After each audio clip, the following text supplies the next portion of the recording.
16। ठीक है, तुम हो गए, थोड़ी साधारण सी बात, कोई बात नहीं, आगे चलते हैं। अब मैं बोलता हूं कि x जो है वो -1 से 4 तक की वैल्यू लेता है। तो अब बताओ x², तो तुम अभी वही बात कहो, है ना, y बराबर x²। अब x का मान लिया हमने -1, तो कोई फर्क नहीं पड़ा, -1 का स्क्वायर प्लस 1 किया है, और दूसरी बार हमने 4 लिया, 4 का स्क्वायर 16, मतलब यहाँ पे भी वही माना है। अब देखने वाली बात यह है, यहाँ हमारी बात सही है या गलत है, वो इस ग्राफिंग से पता चलेगा। मतलब हमने यहाँ पे y निर्धारित कर दिया कहाँ से कहाँ तक, जैसा यहाँ पे था y 1 से 16, यहाँ भी y 1 से 16।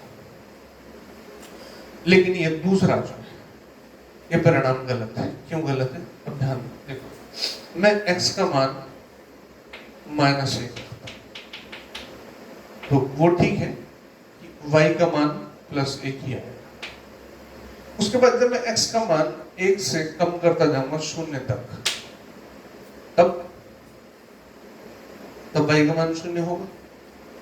मैं अब इसको हटाता हूं, अब x का मान 4 रखेंगे तो 16 आएगा, बराबर है। हमारा ग्राफ ये वाला है, इसको रंगीन कर देते हैं, इस पर रास्ता बना देते हैं। अब तुम ध्यान दो, तुम्हारे लिए y का मान 1 से नहीं, इससे भी नीचे, 0 से स्टार्ट, 0 से कहां तक? 16 तक। इसका मतलब ये जो है ये गलत है। सही चीज क्या है? y का मान हुआ 0 से 16, उसमें 1 भी आ गया अपने आप। इंटरेस्टिंग ग्राफिंग, सिर्फ ग्राफिंग की मैंने, देखो हो क्या रहा है, मैं बातें पकड़ रहा हूं अलग अलग से, जहां अक्सर बच्चों से गलती होती है। ये गलती नहीं होगी तो फलन बड़े आराम से हो जाए, इसमें कोई दिक्कत नहीं। अच्छा, इसी में एक और मान लेते हैं, चलो एक और उदाहरण लेते हैं। किसी ने कहा x बराबर -1 से 4 और y बराबर 1/x, तो y कहां से कहां तक? अब इसमें तो भाई मुझे ग्राफ का सहारा लेना ही पड़ेगा। अब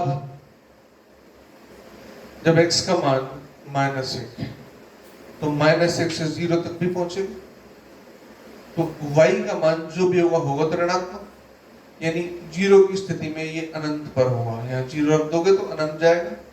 फिर -1 तक आते आते इसका मान कितना हो जाएगा?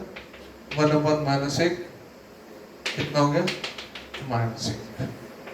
ये रहा x बराबर -1 और यह रहा y बराबर -1। समझ आई बात? हम कहां से कहां तक पहुंच गए? y के मान में देखो, -1 से छोटा होता जा रहा है, कहां की तरफ? अनंत की। ले अच्छा, अब फिर तुम कहोगे 0 पे आ गए, 0 से आगे चलेंगे तो पहले तो 0 पे आओगे, तो वहां से कहां तक चलोगे? अनंत, फिर आगे चलता जाएगा। अब तुम्हारा जहां पे x का मान 4 है, वहां पे y का मान 1/4 है। शुरू कहां से किया था? x 0 से चलता रहा चलता रहा चलता रहा, x कहां तक है भाई? 4 तक। तो y का मान कहां तक पहुंचा? 1/4। x बराबर -1 से x बराबर 4 तक। अब जरा ध्यान दो, ये जो हमारा एरिया बना है, इस एरिया को तुम क्या कहोगे? y का मान x का मान -1 से 4 तक अगर हम लेते हैं तो y का मान इधर -अनंत से -1 तक आता है। मतलब y का जो मान है वो आता है -अनंत से -1 तक। फिर इधर चलते, इधर चला 1/4 से अनंत तक, 1/4 से अनंत तक। और मजे की बात है कि y में ये वाले मान नहीं आए, -1 से 1/4 तक y के मान नहीं आएंगे। ये बड़ी काम की बात है। अक्सर जो बच्चों से गलतियां होती है असमीकाओं में या समीकाओं में, वो यही मात खा जाते हैं। सीधा रख देंगे y बराबर -1 तो -1, y बराबर 4 तो 1/4, तो हमने बोल दिया -1 से 1/4। और मजे की बात है कि यही दोनों क्षेत्र इसमें नहीं आ रहे। इंटरेस्टिंग, बराबर। तो अभी तुम्हें समझ में आना चाहिए कि ये बातें सच में बहुत आवश्यक है। अच्छा, उसके बाद थोड़ा आगे चलने से पहले हम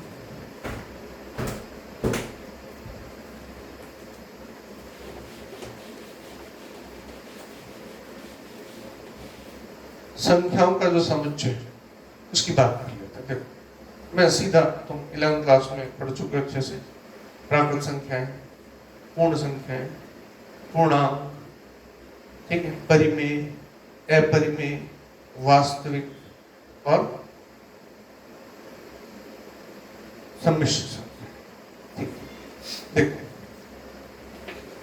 एन प्राकृत, प्राकृत कहां से 1 2 3 अनंत तक। फिर पूर्ण, दरअसल 0 जोड़ा गया तो पूर्ण हुई। मतलब तुम ऐसा कह सकते हो कि n में अगर शून्य का यूनियन, 11 में पढ़े थे ना, समुच्चय, यूनियन के, जोड़ा नहीं, यूनियन, ठीक है ना। अब पूर्णांक आई माइनस अनंत से चलता आ रहा, -3 -2 -1 0 1 2 3 कहां तक, अनंत तक। इसको हालांकि कई बार हम ऐसा बांट लेते हैं i प्लस और i माइनस, धनात्मक पूर्णांक, ऋणात्मक पूर्णांक। 0 जोड़ लोगे अगर इसमें i प्लस में अगर 0 का तुम यूनियन कर दोगे तो ये कहलाता है अऋणात्मक।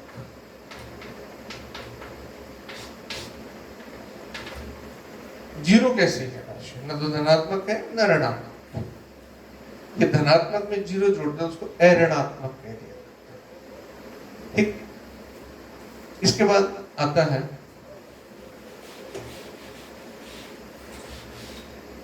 सम्मिश्र संख्या, सॉरी परिमेय संख्या। परिमेय ऐसा तुम जानते हो कि P/Q, P और Q दोनों, P/Q दोनों पूर्णांक हैं और Q शून्य नहीं है। अब तुम्हें जो परिमेय संख्या मालूम है, हम ऐसा लिखते हैं, है अनुपात। पहले मैं अनुपात की बात करता हूँ। 3/4, 2/3, 1/5, 8/1। ये कितना आएगा 0.75। ये कितना आएगा 0.2। ये कितना 8.0। ये आएगा 0.666 चलता रहेगा। देखो, अब एक ये चीज है। दूसरा, अगर मैं पाई लेता हूं 22/7 लिखो तो 3.14535 ऐसे चलते जाना। अब इसमें और ऐसे ही ई का मान 2.713419। अब यह बात समझो, परिमेय ये है और ये एक दूसरी परिभाषा में आ जाती है अपरिमेय।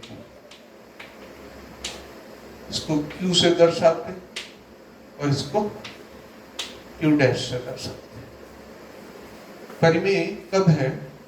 जब पॉइंट के बाद कुछ संख्या तक जाके या तो खत्म हो जाए या पॉइंट के बाद वो खुद को वैसा का वैसा रिपीट करे। तो ये कैसी है? परिमेय। ये ना तो खत्म हो रही ना रिपीट हो रही, ये कैसी है? अपरिमेय। इसको अपरिमेय।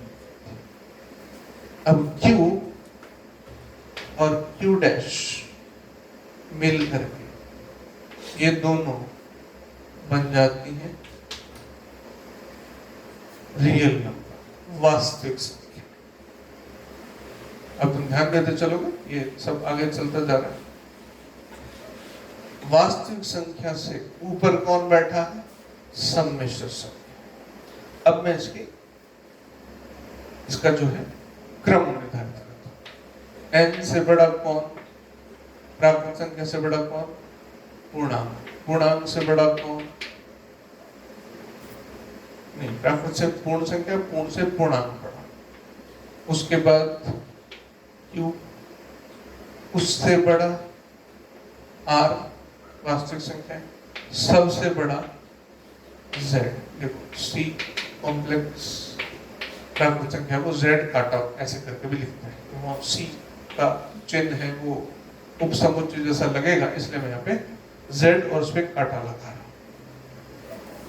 अब नेक्स्ट स्टेप बस ये करो कि ये जो चिन्ह है इसको ये N W I Q R। N W का उपसमुच्चय, W I का उपसमुच्चय, I Q का उपसमुच्चय, Q R का उपसमुच्चय और R Z का उपसमुच्चय। यानी Z सबका माई बाप है, उसके नीचे फिर R चलता है, फिर Q, फिर I, फिर W, फिर N। इसको एक और ढंग से लिखते हैं कि यहाँ मैंने लिखा Z, या तुम इसको C भी लिख सकते हो। इसके दो भाग, एक तो वास्तविक संख्या और एक IM इमेजिनरी, मतलब काल्पनिक। फिर इस वास्तविक के दो भाग, Q डैश, Q अपरिमेय, परिमेय। फिर इसके Q के तीन भाग, I plus, I minus, I zero. Zero लिखते हैं इसको। ये जो I प्लस है, कहीं N नहीं है, धनात्मक पूर्णांक मतलब प्राकृत संख्या, उसमें मैं शून्य जोड़ दूं तो क्या बन गया? पूर्णांक, पूर्ण संख्या। तो ये इसके नीचे आ रहे हैं, ये इसकी कह सकते हो तुम इसकी वंशावली, इस तरह से हम इसको समझ सकते हैं। ये सब बातें मैं क्यों कर रहा हूं? क्योंकि आगे जो मैं बताने वाला हूं उसकी एक तैयारी है, ये तैयारी बहुत जरूरी है। इतने अभी नेक्स्ट लेक्चर बात करते हैं।